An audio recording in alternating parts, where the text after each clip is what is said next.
For the latest in strategic affairs, subscribe to our YouTube channel. Click the bell icon for updates.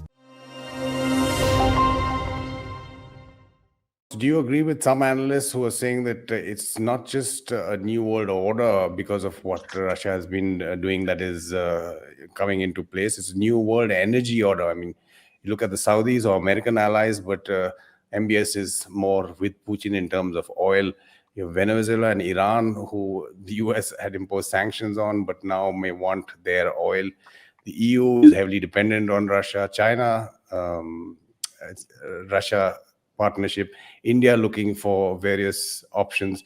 Is there a new energy order that is being shaped here, or a realignment? Oh, without a shadow of doubt. I mean, you have explained, in fact, in your question, you've just provided the contours of that new energy order. But to elaborate a little bit on that, China, Russia embrace, we've already talked about. US emerging as the largest oil producer in the world is a second factor. It will soon become the largest LNG exporter in the world.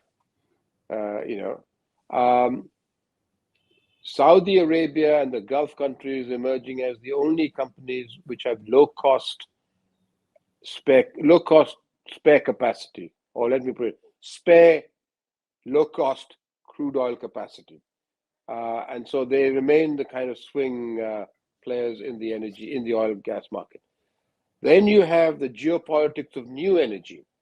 Remember, the geopolitics of fossil fuel, which we are all familiar with, is now going to be superimposed with the new geopolitics, or the geopolitics of new energy, where China, Congo, Russia, some countries in South America are going to hold the critical ingredients required to make the transition from fossil fuels to, clean energy.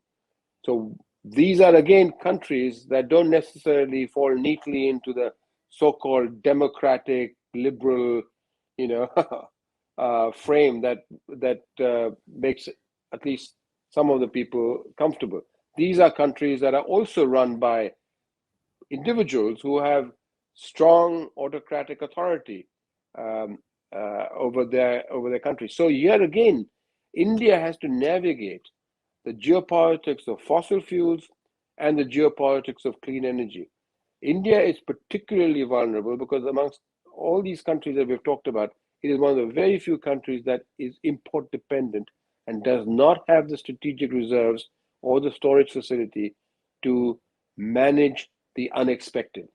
And so if we wrap up, is India now has to focus to overcome this vulnerability.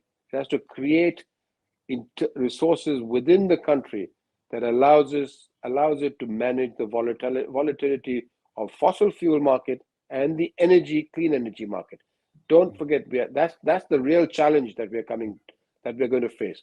And so, yes, it's a totally new energy order.